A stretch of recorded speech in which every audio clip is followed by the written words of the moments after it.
Existe uma pergunta que a humanidade sempre fez a si mesma. Uma pergunta que ressoa desde antes da escrita, desde antes das primeiras civilizações, desde aquele momento exato em que o primeiro ser humano levantou os olhos do chão e encarou o céu estrelado com a mesma intensidade com que outro ser humano, naquele mesmo instante, abaixava os olhos do céu e encarava o chão sob seus pés. Essas duas direções, para cima e para baixo, para o cosmos e para a Terra, sempre pareceram opostos irreconciliáveis, dois mundos completamente separados por uma barreira intransponível de escala, de método, de linguagem científica. O astrônomo olha para o infinito. O arqueólogo olha para o que foi enterrado. O astrônomo mede anos-luz. O arqueólogo mede camadas de milênios sedimentados em poucos metros de solo. E, no entanto, há algo profundamente errado nessa dicotomia. Há algo que nunca foi verdade nessa separação que inventamos. Porque as ferramentas que permitem ao ser humano enxergar além dos seus próprios olhos são exatamente as mesmas. Não importa se você está olhando para Marte ou para o deserto do Saara. Não importa se você está procurando uma galáxia distante ou uma pirâmide enterrada sob séculos de areia. A luz é a mesma. O espectro eletromagnético é o mesmo. A lógica da detecção remota é a mesma.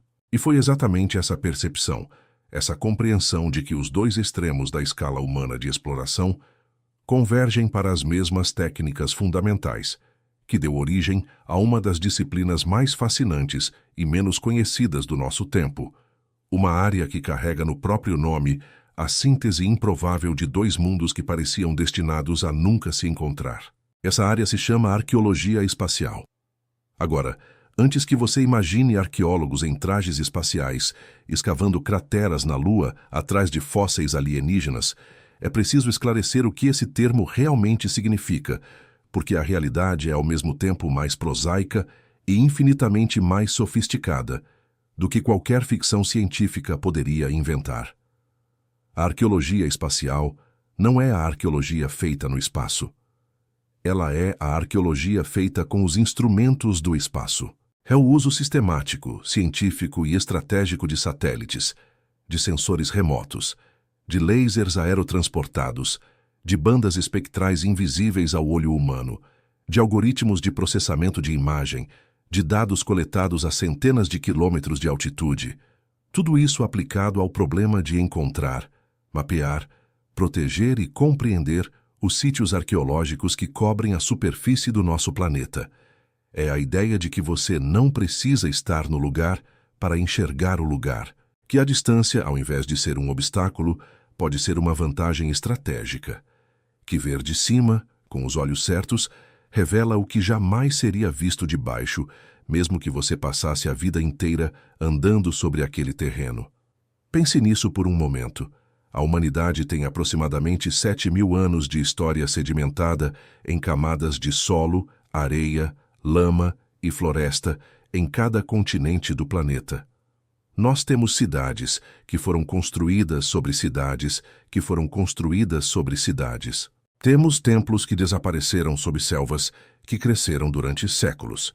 Temos rios antigos que mudaram de curso e sepultaram sob sedimentos os assentamentos que floresceram em suas margens há 10.000 anos. Temos pirâmides que ainda não foram descobertas. Temos civilizações inteiras cujos registros físicos jazem intocados a menos de 3 metros abaixo da superfície de campos que agricultores modernos cultivam todos os anos, sem saber o que está embaixo.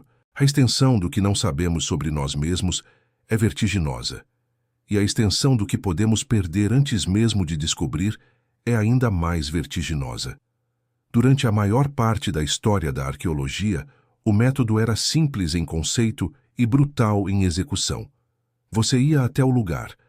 Você olhava com seus próprios olhos.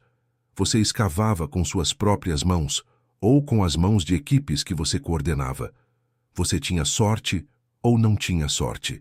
Você encontrava algo ou voltava de mãos vazias depois de meses de trabalho. O processo era lento, caro, geograficamente limitado e irremediavelmente dependente do acaso, da intuição e do que os arqueólogos chamam de olho clínico. essa capacidade quase mística de perceber que aquele monte de terra não é um monte de terra qualquer, que aquela depressão no terreno não é natural, que aquela formação de pedras tem uma regularidade que a natureza sozinha não produz. Era uma ciência de detalhes, de paciência infinita, de anos e décadas dedicados a centenas de metros quadrados de terra. Uma ciência de granularidade extrema, capaz de revelar verdades extraordinárias sobre civilizações específicas em locais específicos, mas fundamentalmente limitada pela velocidade com que 2 olhos humanos conseguem varrer uma paisagem. E então chegaram os satélites. E tudo mudou. Não imediatamente, não de um dia para o outro, não da maneira dramática que as narrativas de revolução científica costumam sugerir, mas mudou. Profundamente, estruturalmente, irreversivelmente. Porque quando você tem um instrumento capaz de ver o planeta inteiro, capaz de registrar informações espectrais de frequências que o olho humano jamais perceberá, capaz de medir diferenças de temperatura de frações de grau entre superfícies adjacentes, capaz de penetrar a vegetação com lasers e criar modelos tridimensionais precisos do que existe sob o dossel de uma floresta, você não está apenas acelerando o que já existia. Você está criando uma forma completamente nova de conhecer. Vamos começar pelo mais básico e trabalhar em direção ao mais sofisticado, porque essa progressão é importante para entender não apenas o que a arqueologia espacial faz, mas porque ela representa algo muito maior do que uma simples otimização de métodos antigos. O espectro eletromagnético é o ponto de partida de tudo. A luz que você enxerga, esse intervalo estreito de comprimentos de onda que vai do violeta ao vermelho, é uma faixa minúscula dentro de um espectro vastíssimo. Do outro lado do vermelho está o infravermelho, dividido em infravermelho próximo, médio e distante, e depois o infravermelho térmico, que mede emissão de calor. Do outro lado do violeta está o ultravioleta, os raios X, os raios gama. Em frequências muito maiores que o vermelho estão as micro-ondas e as ondas de rádio. Cada uma dessas faixas do espectro interage com a matéria de maneiras diferentes. Cada uma revela aspectos da realidade física que as outras não revelam, e os satélites modernos são capazes de registrar muitas dessas faixas simultaneamente, criando imagens que não são imagens no sentido usual da palavra, mas mapas de informação física que precisam ser interpretados por software e por olhos treinados. O infravermelho próximo é talvez o mais imediatamente útil para a arqueologia espacial, e o motivo é elegante na sua lógica. A vegetação saudável reflete intensamente o infravermelho próximo.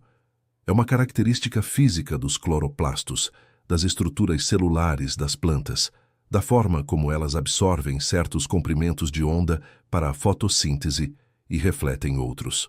Quando você olha para um campo no infravermelho próximo, as plantas saudáveis brilham com uma intensidade que é completamente invisível a olho nu. Mas quando as plantas estão sobre uma fundação de pedra, sobre um muro de tijolo de barro, sobre uma câmara subterrânea, sobre uma tumba, elas se comportam de forma diferente. As raízes encontram obstáculos. A drenagem de água é alterada. A composição química do solo muda. E essas diferenças se manifestam na saúde da vegetação acima, que por sua vez se manifesta no padrão de reflexão infravermelha que o satélite registra. Você não está vendo a estrutura diretamente. Você está vendo a assinatura que a estrutura imprime na vegetação que cresce sobre ela. É como ler uma impressão digital não da coisa em si, mas do que a coisa faz ao mundo ao seu redor.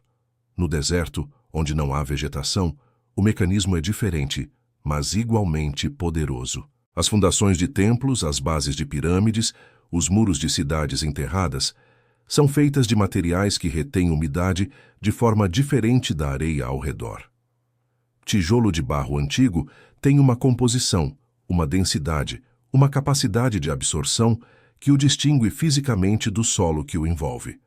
Quando há umidade no ambiente, mesmo a umidade mínima de um deserto, essa diferença se manifesta como uma variação sutil na forma como a superfície reflete a luz. No infravermelho, essa variação é detectável. E quando você tem imagens de alta resolução e algoritmos sofisticados de análise espectral, esses sinais sutis se transformam em mapas de onde as estruturas estão enterradas.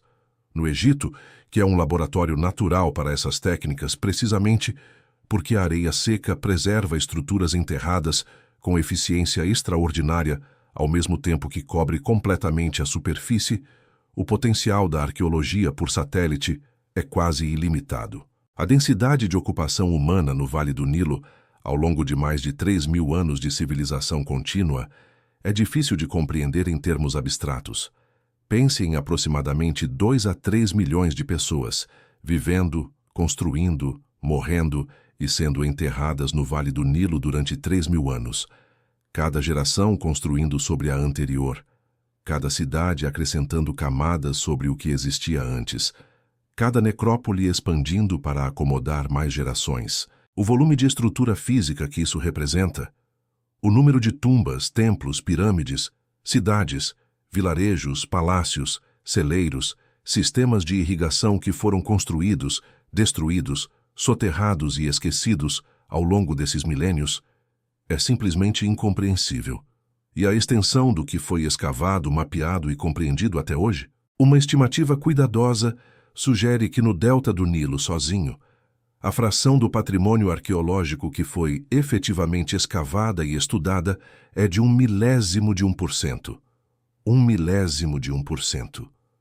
O que conhecemos do Egito Antigo, com toda a magnificência das descobertas do século XIX e do século XX, com todas as tumbas abertas e os hieróglifos decifrados e os museus repletos de artefatos, representa uma fração infinitesimal do que ainda existe. E a maior parte dessa fração infinitesimal jamais será encontrada por arqueólogos carregando pás e pincéis, simplesmente porque não haveria tempo suficiente no horizonte da espécie humana para escanear metro por metro toda aquela extensão de deserto.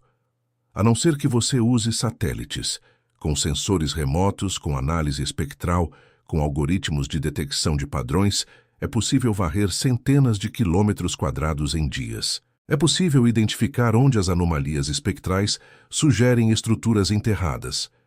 É possível criar um mapa de candidatos a sítios arqueológicos, uma lista priorizada de lugares onde a probabilidade de encontrar algo significativo é alta o suficiente para justificar o custo e o esforço de uma expedição de escavação. E quando a equipe vai para o campo, ela não vai às cegas. Ela vai com coordenadas precisas, com hipóteses específicas sobre o que pode estar lá, com um plano de escavação baseado em dados em vez de baseado em esperança. A taxa de sucesso dispara, o desperdício de recursos diminui, e a quantidade de sítios que podem ser investigados em uma única temporada aumenta de forma que seria impensável com métodos tradicionais. Mas o espectro eletromagnético, por mais poderoso que seja, tem limitações. Ele revela diferenças na superfície e em camadas muito próximas à superfície. Para ir mais fundo, literalmente mais fundo, para detectar estruturas que estão enterradas a muitos metros, como o interior de uma pirâmide ou o leito de um rio antigo que existe a 10 metros abaixo da areia atual, você precisa de outra tecnologia. Você precisa de radar. O radar de abertura sintética, conhecido pela sigla SAR, emite ondas de rádio em direção à superfície e mede o sinal que retorna. Diferentes materiais refletem essas ondas de maneiras diferentes. E em condições certas, especialmente em ambientes áridos onde a umidade é mínima e não interfere com a propagação das ondas, o radar consegue penetrar a superfície e revelar o que está embaixo. Não muito fundo, é verdade. Alguns metros em condições ideais. Mas alguns metros são suficientes para revelar cursos de rios antigos que corriam pelo deserto do Saara há 10.000 anos, quando o clima era diferente e aquelas terras hoje absolutamente áridas eram prados e florestas. São suficientes para mostrar onde as pessoas viviam, antes que o deserto avançasse e os sepultasse. São suficientes para mapear sistemas de irrigação que alimentaram civilizações que desapareceram da memória histórica. E depois há o infravermelho térmico, que mede não a reflexão da luz, mas a emissão de calor. Durante o dia, materiais diferentes acumulam e dissipam calor em ritmos diferentes. Rocha sólida esquenta e esfria mais lentamente do que areia solta. Uma câmara de ar, um espaço vazio enterrado, mantém uma temperatura diferente do solo ao redor. Quando você tem um sensor térmico de resolução suficiente, orbitando o planeta e coletando dados em diferentes horas do dia, você consegue mapear essas diferenças de temperatura com precisão suficiente para inferir o que está abaixo da superfície. Uma câmara funerária não escavada tem uma assinatura térmica. Uma galeria subterrânea tem uma assinatura térmica. Um sistema de aquedutos enterrado tem uma assinatura térmica. O planeta emite informação em calor e os satélites estão ouvindo. Mas talvez a mais espetacular das tecnologias aplicadas à arqueologia espacial seja aquela que tem transformado o que sabemos sobre as civilizações das florestas tropicais de formas que nenhuma outra técnica poderia alcançar. Essa tecnologia se chama LIDAR, que é um acrônimo para detecção e medição por luz. O LIDAR funciona de uma maneira que é ao mesmo tempo simples de entender e tecnicamente extraordinária em sua execução. Um sensor instalado em um avião ou helicóptero emite pulsos de laser, milhões deles por segundo, em direção ao chão. Cada pulso viaja para baixo, atinge uma superfície e retorna ao sensor. O sensor mede o tempo que o pulso levou para ir e voltar, o que permite calcular a distância exata de cada ponto de reflectância.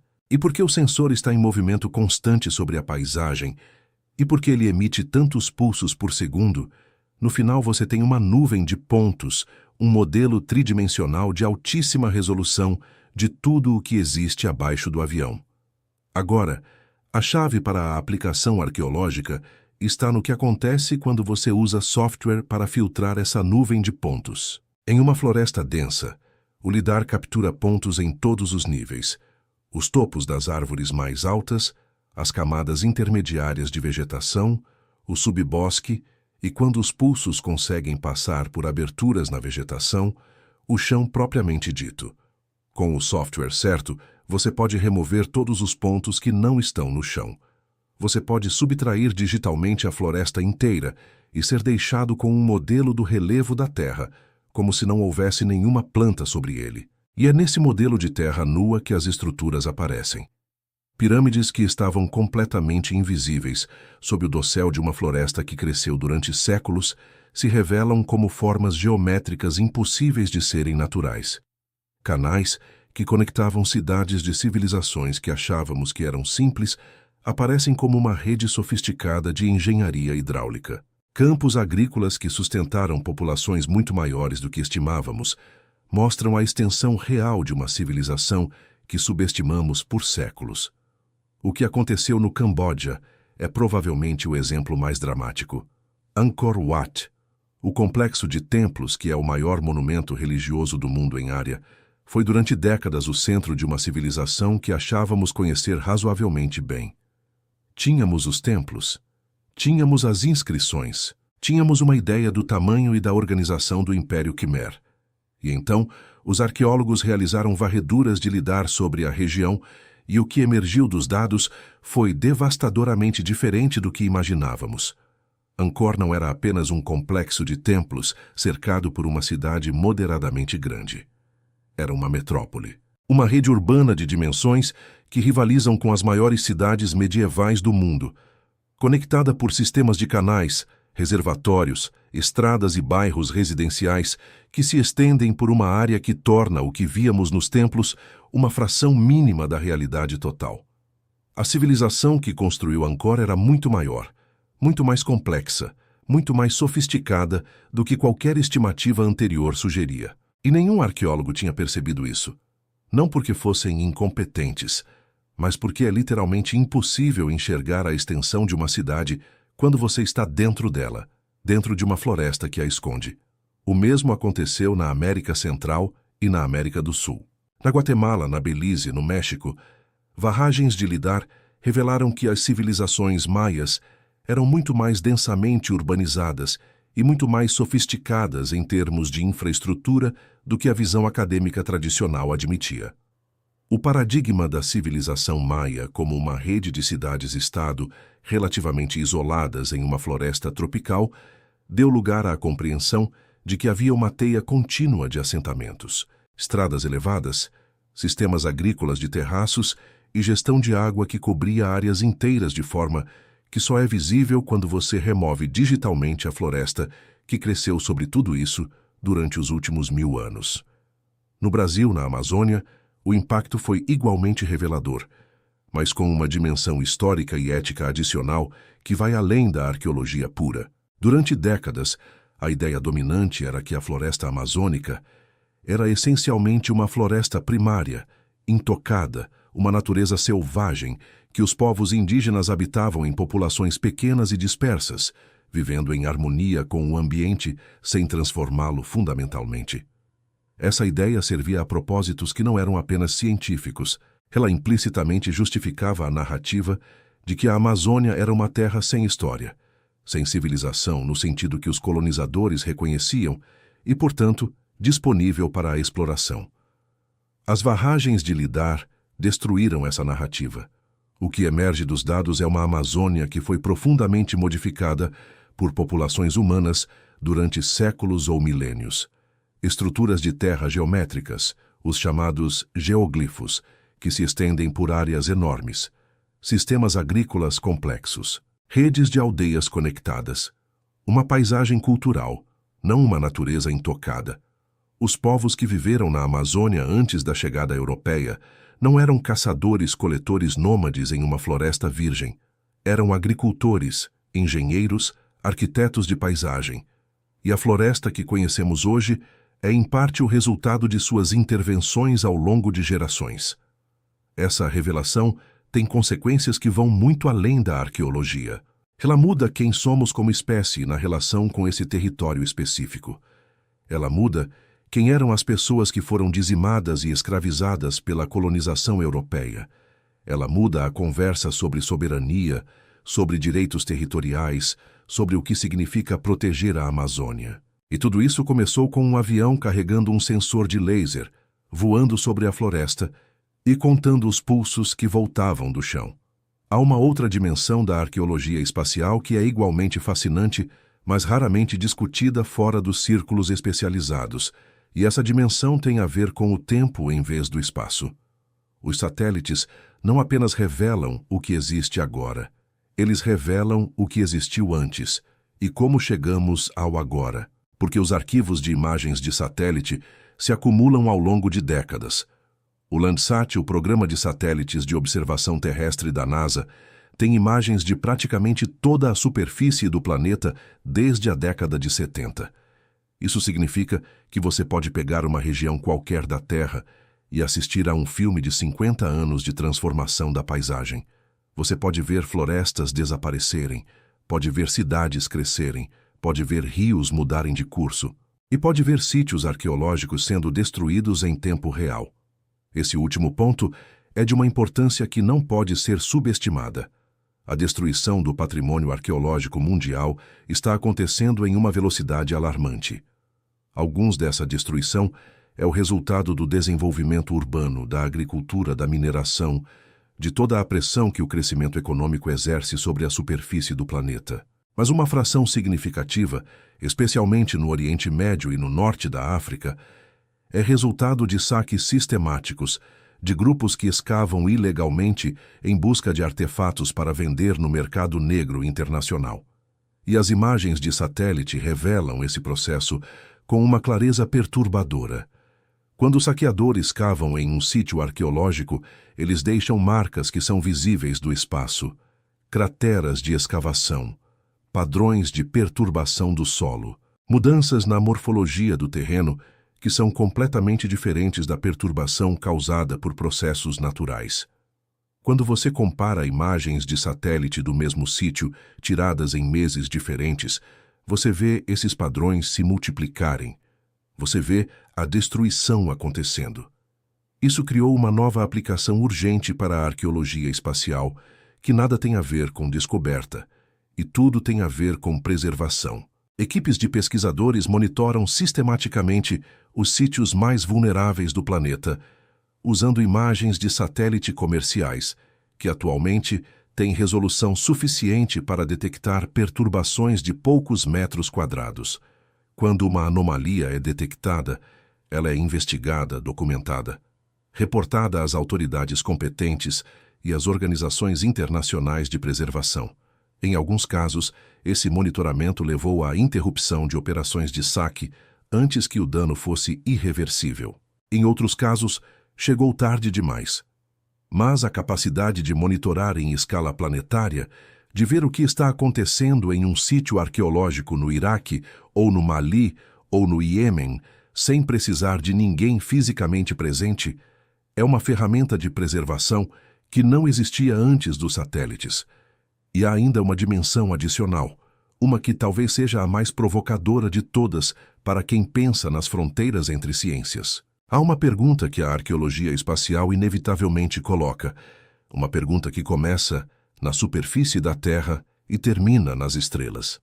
Se as técnicas que desenvolvemos para encontrar civilizações humanas perdidas sob a areia e as florestas do nosso próprio planeta são aplicações específicas de princípios gerais, de detecção remota e análise espectral, o que acontece quando aplicamos esses mesmos princípios a outros planetas? O que acontece quando usamos o que aprendemos a buscar aqui para buscar lá? A questão da vida extraterrestre, uma das grandes perguntas abertas da ciência, tem sido abordada principalmente pela astrofísica, pela bioquímica, pela ciência planetária. Mas o que a arqueologia espacial traz para essa conversa é algo que essas disciplinas não têm de forma nativa: uma teoria e uma metodologia para reconhecer os traços que civilizações deixam em paisagens. Os astrônomos sabem procurar planetas com as condições certas para sustentar vida. Os biólogos sabem quais assinaturas químicas indicam processos biológicos. Mas quem sabe procurar as marcas que uma civilização deixa na superfície de um planeta? Quem sabe ler uma paisagem e dizer, isso aqui não é natural? Isso aqui tem uma geometria que a física por si só não produz? A equação de Drake, aquela fórmula elegante que Frank Drake propôs em 1961 para estimar o número de civilizações tecnológicas na nossa galáxia, foi formulada numa época em que não sabíamos praticamente nada sobre planetas fora do sistema solar. Hoje, com mais de 5.000 exoplanetas confirmados, e projeções que sugerem que deve haver centenas de bilhões de planetas apenas na Via Láctea, sendo que uma fração significativa deles está em zonas habitáveis ao redor de suas estrelas, a probabilidade de que a vida tenha surgido em outros lugares deixou de ser uma questão puramente especulativa e se tornou uma questão de probabilidade estatística. A pergunta não é mais se existe vida lá fora. A pergunta é onde exatamente e como reconhecemos quando olhamos para ela. E é aqui que a arqueologia espacial e a exploração planetária se tocam de uma forma que nenhuma das duas disciplinas consegue ignorar. Quando a NASA envia sondas a Marte, quando procura sinais de água líquida passada, quando analisa a composição do solo em busca de minerais que indicam processos aquosos, ela está usando os mesmos princípios de análise espectral que os arqueólogos espaciais usam na Terra. Quando os cientistas planetários mapeiam as superfícies de Vênus e da Lua com radar de abertura sintética, eles estão usando as mesmas técnicas que revelaram cursos de rios antigos sob o deserto do Saara. A distância entre esses campos é muito menor do que parece, e há uma hipótese que, embora especulativa, é cientificamente legítima e extraordinariamente fascinante. A possibilidade de que, se uma civilização surgiu em Marte ou em Vênus ou em qualquer outro corpo do sistema solar há milhões ou bilhões de anos, e se essa civilização chegou a um nível de desenvolvimento que deixou traços físicos na superfície do planeta antes de desaparecer, esses traços poderiam ser detectáveis pelos instrumentos que já temos ou que estamos desenvolvendo.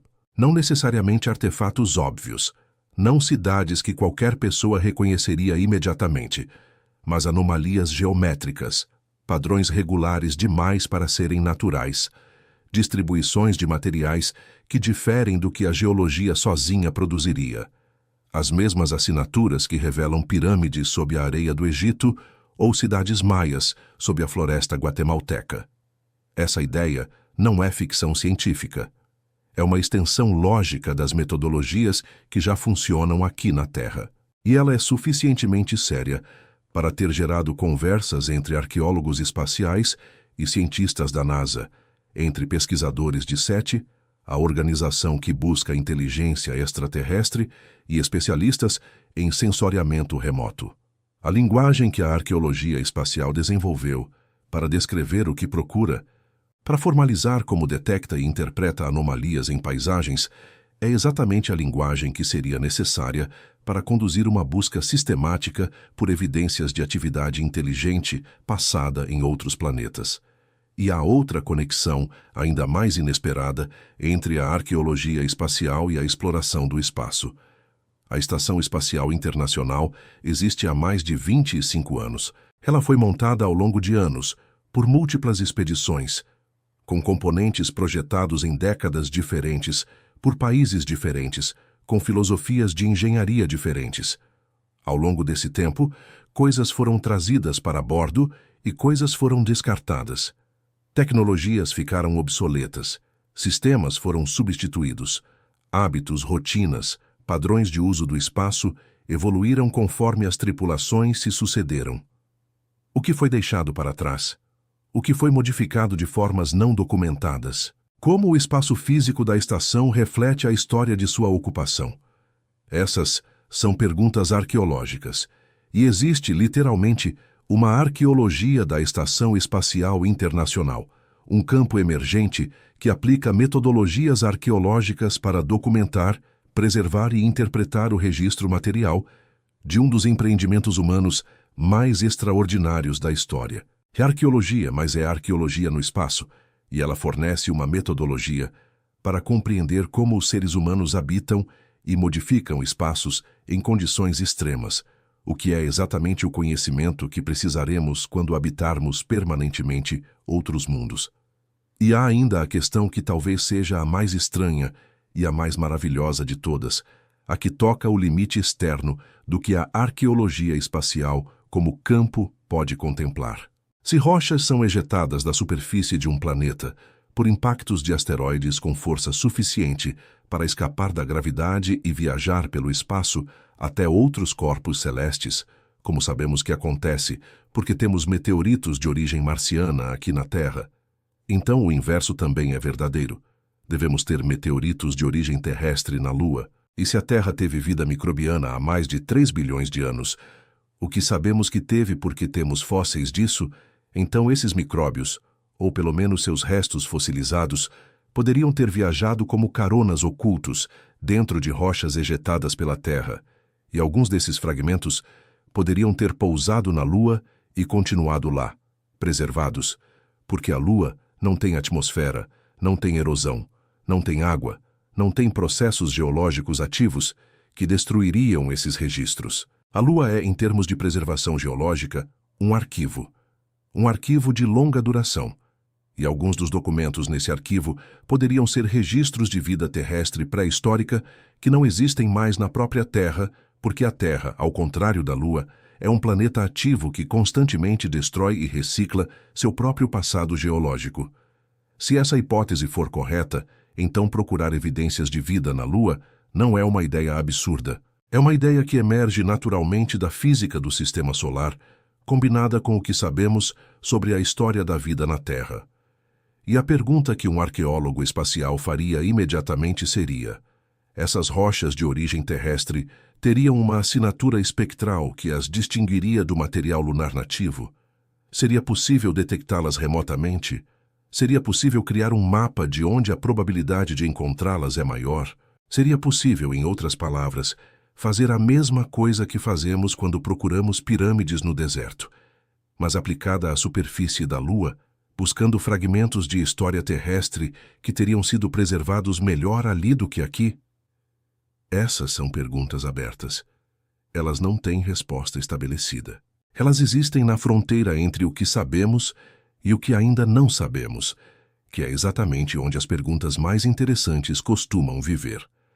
Mas voltemos à Terra, Porque há algo que a arqueologia espacial revela sobre nós mesmos que vai além da tecnologia e além das descobertas específicas.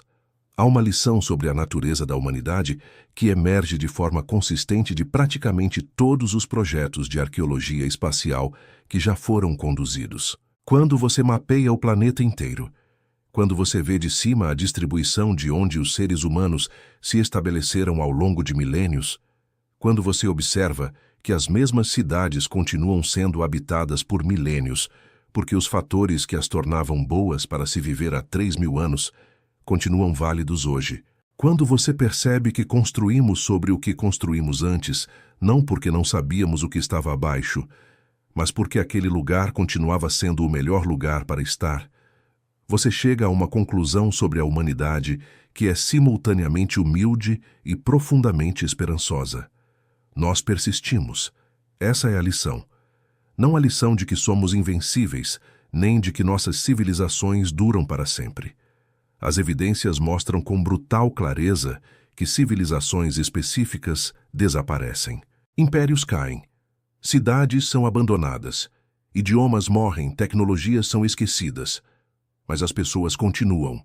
O fio da continuidade humana, que se manifesta no fato de que as mesmas localizações geográficas são habitadas geração após geração, porque tem água, tem solo fértil, tem proteção natural, tem posição estratégica para o comércio, esse fio nunca se rompe. Sob as cidades medievais da Europa, existem cidades romanas. Sob as cidades romanas, existem cidades gregas ou etruscas. Sob aquelas existem assentamentos ainda mais antigos, e assim por diante, camada sobre camada, até chegar a um ponto onde o ser humano primeiro chegou àquele vale ou àquela colina ou àquela margem de rio e disse: aqui é um bom lugar para ficar. Istambul, que hoje tem cerca de 15 milhões de pessoas, é habitada de forma contínua há pelo menos 8.000 anos, possivelmente mais. É habitada porque a sua posição geográfica, no ponto onde a Europa encontra a Ásia, onde o mar Mediterrâneo se conecta ao Mar Negro, onde o comércio entre civilizações diferentes sempre precisou passar, é simplesmente insuperável. Nenhuma civilização que chegou até aquele ponto decidiu que seria melhor ir para outro lugar. Cada uma construiu sobre a anterior. E hoje, quando você escava embaixo de Istambul para construir um metrô, o que aconteceu durante as obras do metrô construído para as Olimpíadas de 2004 em Atenas? Você está essencialmente fazendo arqueologia involuntária e transformando uma obra de infraestrutura moderna em uma janela para 2, 3, 5 mil anos de história sedimentada. A arqueologia espacial permite que enxerguemos isso em escala global. Permite que verifiquemos que não é coincidência que as mesmas localizações sejam habitadas por tanto tempo.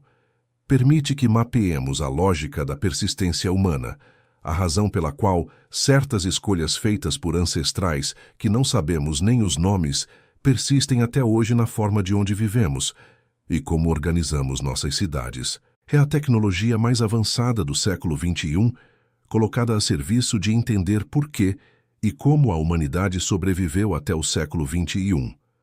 Há um aspecto democratizante nessa história que também precisa ser discutido, porque ele é parte essencial de para onde esse campo está indo.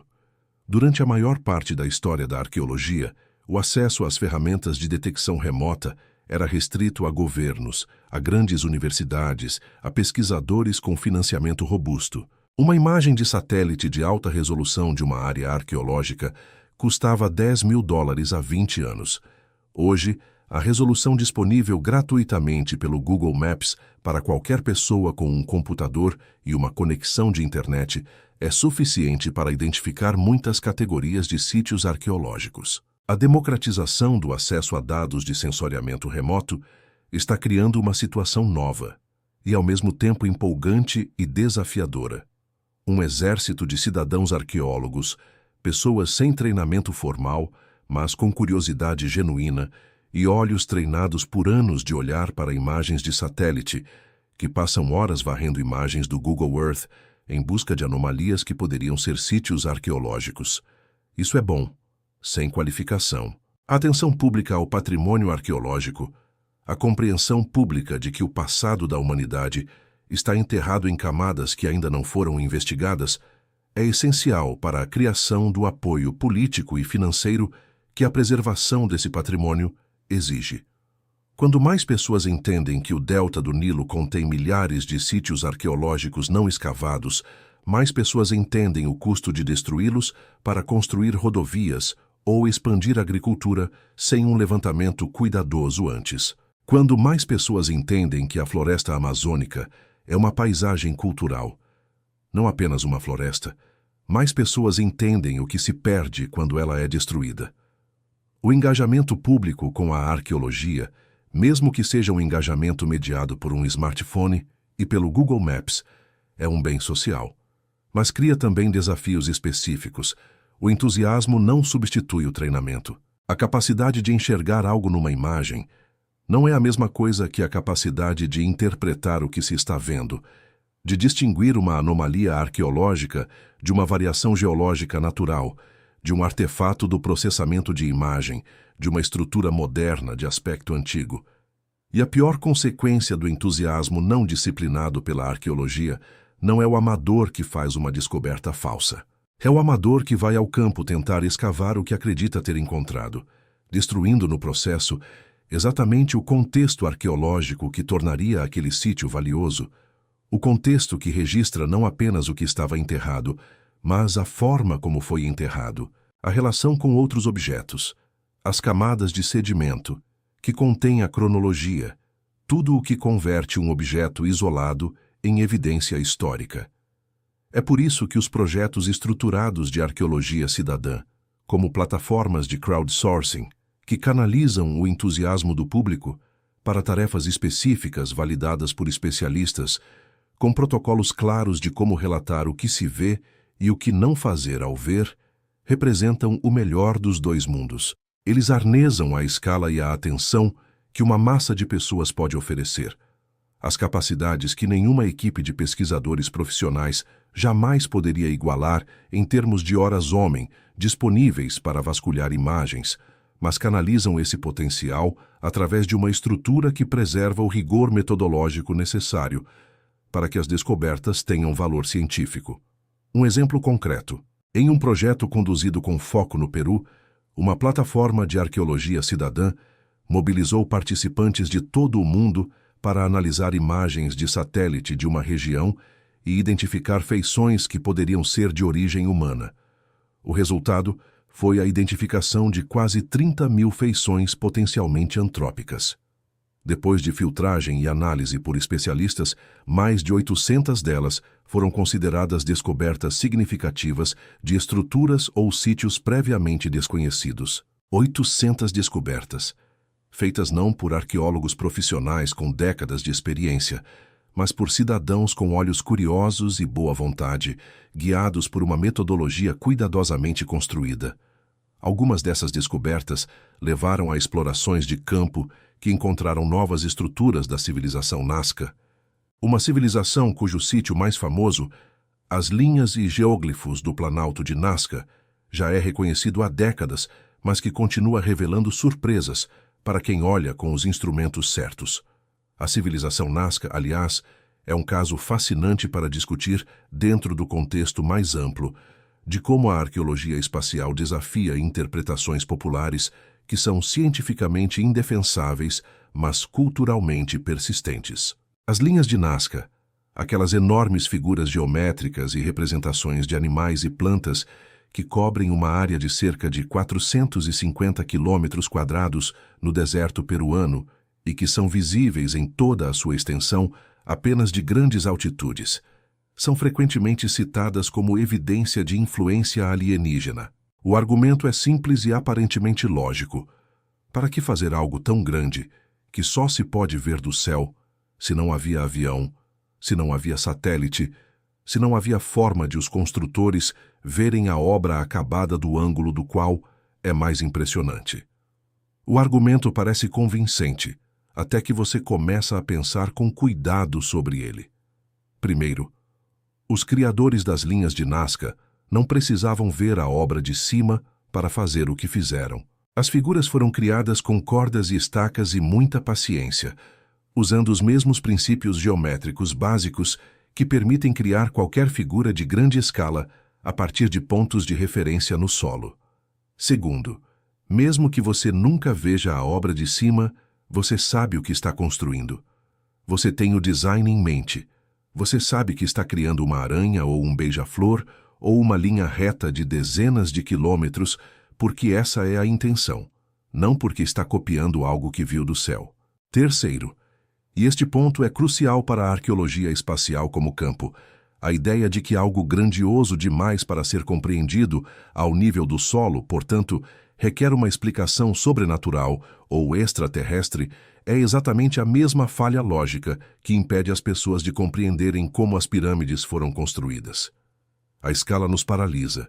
A nossa incapacidade de imaginar o esforço coletivo organizado de uma civilização que não tem as nossas máquinas nos faz concluir que nenhum ser humano poderia ter feito aquilo, quando, na verdade, o que deveríamos concluir é que nós subestimamos dramaticamente o que os seres humanos do passado eram capazes de fazer. E a arqueologia espacial oferece uma ferramenta poderosa contra essa subestimação, porque ela nos permite ver em escala, ver as civilizações antigas como sistemas complexos e não como coleções de monumentos isolados. Quando você vê, através de dados de lidar ou de imagens de satélite, que Angkor era uma rede urbana que sustentava talvez 1 milhão de pessoas, que a Amazônia foi modificada por civilizações agrícolas avançadas durante séculos, antes de serem dizimadas pela colonização europeia, que o delta do Nilo contém os vestígios físicos de mais de 3.000 anos de civilização contínua por milhões de pessoas. Você começa a ter uma compreensão da capacidade humana, que torna as pirâmides e as linhas de Nazca não menos impressionantes, mas impressionantes pela razão certa. São testemunhos do que os seres humanos conseguem alcançar quando organizam esforço coletivo com inteligência, persistência e visão de longo prazo. São obras humanas, e isso as torna mais extraordinárias, não menos porque significa que são parte da nossa história, parte do que somos como espécie, parte da evidência do que podemos ser. A insistência em atribuir a construções humanas extraordinárias uma origem alienígena tem um custo que raramente é discutido abertamente, mas que a arqueologia como campo tem enfrentado consistentemente. Esse custo é desigualmente distribuído. Observe quais civilizações recebem crédito pelas suas realizações e quais são sistematicamente privadas desse crédito pela interpretação alienígena. As pirâmides do Egito, construídas por africanos, frequentemente descritas como obra de alienígenas. As construções monumentais da América Central e da América do Sul, construídas por povos indígenas das Américas, frequentemente atribuídas a influências extraterrestres. As estruturas de Zimbábue, o Grande Zimbábue, construídas por povos da África subsaariana, durante muito tempo atribuídas a povos externos, porque a ideia de que africanos subsaarianos poderiam ter construído algo tão impressionante era inaceitável para o preconceito colonial. Stonehenge, construída por povos europeus pré-históricos, raramente interpretada como obra de alienígenas, embora seja tecnicamente tão misterioso quanto qualquer outra construção megalítica. A diferença não está na escala dos monumentos. A diferença está em quem os construiu. A arqueologia espacial, ao revelar a complexidade e a sofisticação das civilizações que construíram essas obras, ao mostrar que as pirâmides emergem de uma progressão documentável de centenas de anos de desenvolvimento arquitetônico, que as construções maias estão inseridas numa rede urbana de escala que só agora estamos começando a compreender, que as modificações humanas da paisagem amazônica representam séculos de engenharia agrícola e territorial, contribui para devolver às civilizações humanas o crédito que lhes pertence. É uma contribuição que vai além da ciência e toca questões de justiça histórica e de como nós contamos a história da nossa espécie. O futuro da arqueologia espacial é difícil de prever com precisão, mas algumas direções são claras. A resolução dos satélites comerciais está aumentando rapidamente. O acesso aos dados está se democratizando ainda mais.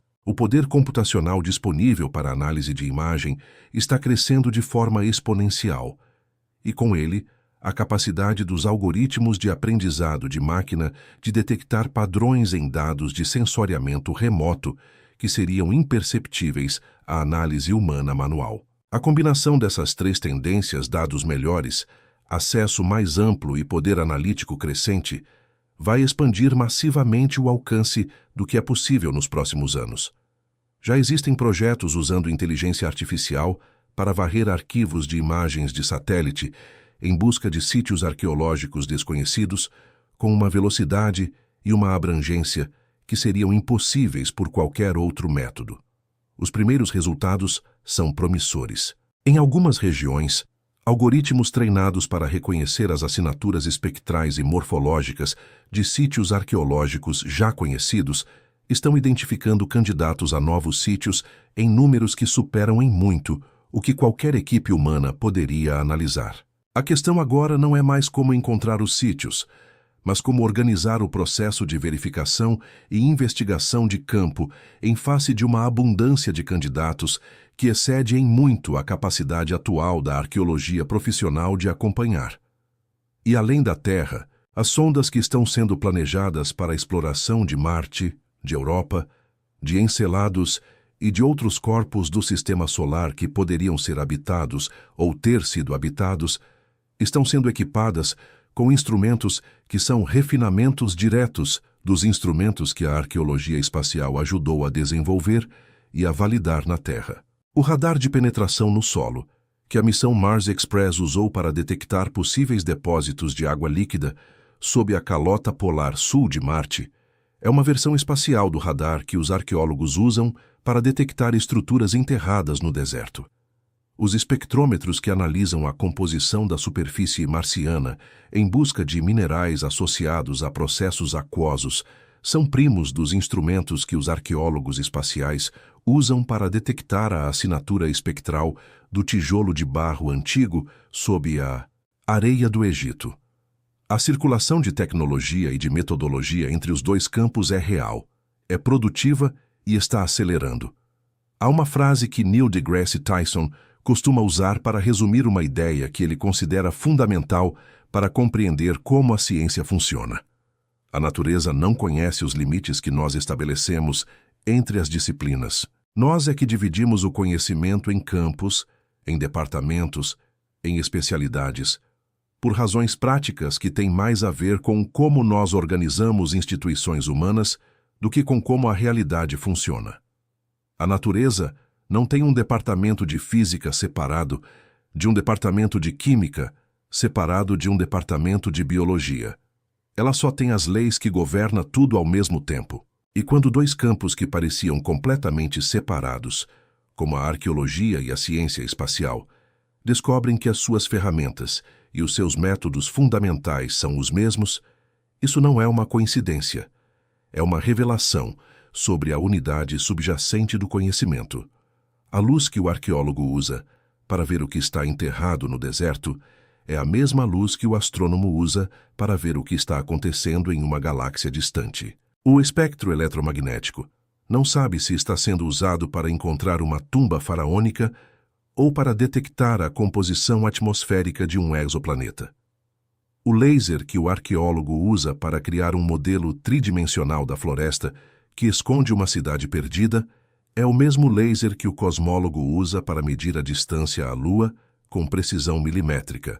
A lógica da detecção remota, a ideia de que você pode conhecer algo sem estar nele, que a distância é às vezes uma vantagem e não um obstáculo, que os sinais que as coisas emitem e refletem contêm informação suficiente para reconstruir o que elas são, essa lógica é universal. Ela funciona igual para pirâmides e para pulsares.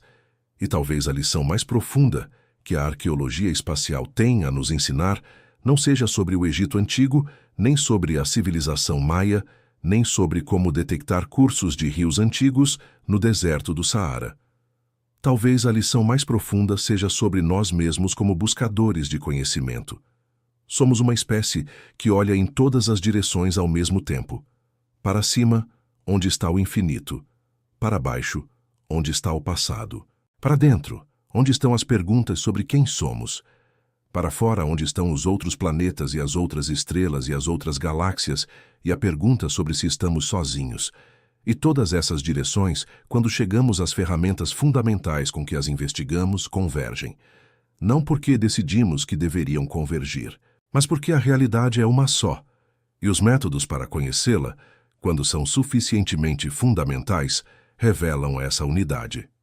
O arqueólogo que aponta um satélite para o deserto egípcio e o astrônomo que aponta um telescópio para a Via Láctea estão fazendo exatamente a mesma coisa com instrumentos, que são variações do mesmo princípio básico. Estão coletando a luz que as coisas emitem e refletem, e usando essa luz para reconstruir o que não podem ver diretamente com os próprios olhos. São dois irmãos de curiosidade, olhando em direções opostas usando a mesma lanterna. E o que estão procurando, no fundo, é a mesma coisa. Estão procurando por nós. O arqueólogo procura o que fomos. O astrônomo procura o que podemos ser. E nenhum dos dois consegue fazer esse trabalho tão bem sozinho quanto quando aprende a usar as ferramentas do outro. Porque a pergunta sobre quem somos não pode ser respondida olhando apenas para o passado ou apenas para o futuro. Ela só pode ser respondida olhando para os dois ao mesmo tempo, com os olhos mais poderosos que a curiosidade humana conseguiu construir, olhos que enxergam além do visível, que leem a linguagem da luz em frequências que o olho nu nunca conhecerá, que encontram civilizações perdidas sob quilômetros de floresta e que um dia, talvez, encontrarão os traços de outras civilizações perdidas sob a areia de outros desertos, em outros mundos que orbitam outras estrelas. Nesse dia, se chegar, vamos perceber que sempre fomos arqueólogos do cosmos, escavando com luz o que o tempo soterrou em todas as direções ao mesmo tempo. Mas para chegar a esse dia, para chegar a qualquer desses dias que a ciência promete, mas não garante, é preciso continuar fazendo o que a humanidade sempre fez melhor quando estava no seu melhor: criar estruturas de conhecimento que sobrevivam aos indivíduos que as constroem. Porque a ciência, ao contrário da opinião popular, não é um conjunto de fatos, é um conjunto de métodos. É uma maneira de perguntar e de responder que tem probabilidade maior do que qualquer outra maneira conhecida de chegar a respostas que correspondem à realidade. E essa maneira, esses métodos, precisam ser transmitidos, ensinados, preservados e continuamente refinados. A arqueologia espacial existe porque existiram pessoas que aprenderam física, que aprenderam a interpretar imagens de satélite, que aprenderam o que a arqueologia busca e por que busca, e que tiveram a imaginação de conectar esses domínios. Cada uma dessas pessoas foi ensinada por outra. Cada metodologia foi construída sobre metodologias anteriores. Cada descoberta foi possibilitada por um acúmulo de conhecimento, que começou muito antes de qualquer dos pesquisadores, que hoje trabalham no campo, terem nascido. Isso é o que torna a preservação das instituições de conhecimento, das universidades, dos arquivos de dados científicos, dos museus que guardam os artefatos que dão contexto físico às descobertas feitas por satélite, tão urgente e tão não negociável. Quando cortes de financiamento fecham departamentos de antropologia, quando museus perdem recursos e precisam reduzir suas coleções, quando arquivos de dados científicos ficam sem manutenção e os dados se corrompem, quando bolsas de pesquisa são eliminadas e uma geração de potenciais arqueólogos espaciais jamais tem a oportunidade de entrar no campo, o que se perde não é apenas o trabalho que esses pesquisadores e essas instituições teriam feito. O que se perde é o elo na cadeia de transmissão de conhecimento. E como qualquer corrente, a cadeia do conhecimento se rompe no seu elo mais fraco. A arqueologia espacial, como praticamente todos os campos científicos de fronteira, é frágil de uma forma que sua aparente sofisticação tecnológica obscurece. Ela depende de financiamento público que precisa competir com prioridades de curto prazo que são sempre mais urgentes e mais fáceis de justificar politicamente. Ela depende de acesso a dados de satélite, que são controlados por agências governamentais e empresas privadas que têm agendas que nem sempre se alinham com as necessidades da pesquisa científica. Ela depende de uma cultura de partilha de dados e de colaboração internacional que precisa resistir às pressões de fragmentação geopolítica que estão aumentando em todo o mundo. E ela depende de um público que entenda por que o patrimônio arqueológico importa, por que encontrar uma cidade perdida na Amazônia importa, por que entender como civilizações desapareceram importa para nós hoje. Por que importa? Essa é a pergunta que a arqueologia tem de responder constantemente para justificar a sua existência. E é uma pergunta que a arqueologia espacial responde de forma mais poderosa do que qualquer forma anterior do campo, precisamente porque a escala do que ela revela torna a resposta mais visível. O passado importa porque o passado explica o presente. As civilizações que estudamos, que mapeamos de satélites, que escavamos depois de identificar as anomalias espectrais, não são curiosidades exóticas sem relevância para as nossas vidas. São experimentos de civilização. São casos de estudo em como comunidades humanas respondem a pressões ambientais, como organizam a produção de alimentos, como distribuem ou acumulam recursos, como desenvolvem tecnologias, como se desintegram e como persistem. O Império Khmer, cuja extensão e complexidade o lidar revelou muito além do que imaginávamos, colapsou em parte por causa de uma seca prolongada que sobrecarregou um sistema hidráulico de irrigação que havia sustentado uma população imenso por séculos. As cidades maias do período clássico foram gradualmente abandonadas, em um processo que envolveu uma combinação de degradação ambiental, secas, guerras entre cidades-estado e ruptura das redes de comércio que sustentavam a especialização econômica que tornou possível o nível de desenvolvimento que admiramos. Os assentamentos pré-históricos do Saara desapareceram quando o clima mudou, quando a savana verde que existia ali há 10.000 anos recuou e o deserto avançou, e as pessoas que dependiam daquele ambiente foram forçadas a migrar, mudando para sempre a distribuição populacional do norte da África e criando pressões que, em parte, moldaram o desenvolvimento das civilizações do Vale do Nilo. Clima, recursos, migração, colapso, adaptação, persistência. Esses são os temas da arqueologia. E são exatamente os temas do nosso momento histórico. Quando você estuda como civilizações antigas responderam a mudanças climáticas que se desenvolveram durante séculos, você está estudando algo que é diretamente relevante para as decisões que as civilizações atuais precisam tomar em resposta a mudanças climáticas que se desenvolvem em décadas. Os dados são diferentes, as escalas de tempo são diferentes, mas os princípios fundamentais de como comunidades humanas conseguem ou não conseguem adaptar-se a pressões ambientais que excedem a escala de uma vida humana individual, esses princípios são os mesmos. E o passado é o único laboratório onde podemos observar esses princípios em operação com desfechos conhecidos. Essa é a resposta à pergunta de por que importa. Não é apenas que a história é interessante, embora seja. Não é apenas que o patrimônio arqueológico é bonito e culturalmente enriquecedor, embora seja.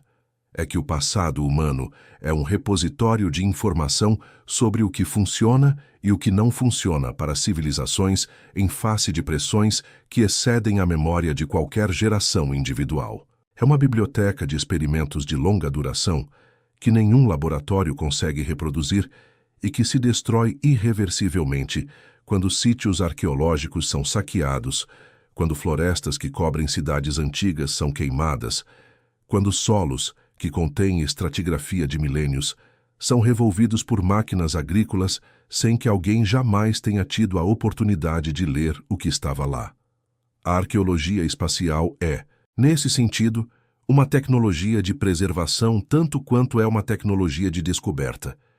Ela permite que criemos registros detalhados de sítios que ainda não foram e talvez nunca possam ser escavados. Ela permite que monitoremos ameaças e respondamos mais rapidamente do que qualquer sistema de vigilância terrestre poderia. Ela permite que estimemos a extensão do patrimônio que existe e que ainda não foi mapeado. dando aos formuladores de políticas uma base quantitativa para tomar decisões sobre proteção. E ela permite que o público, em qualquer lugar do mundo, veja com seus próprios olhos, em imagens de satélite disponíveis gratuitamente, o que existe e o que está sendo perdido. Há algo transformador nessa democratização da perspectiva.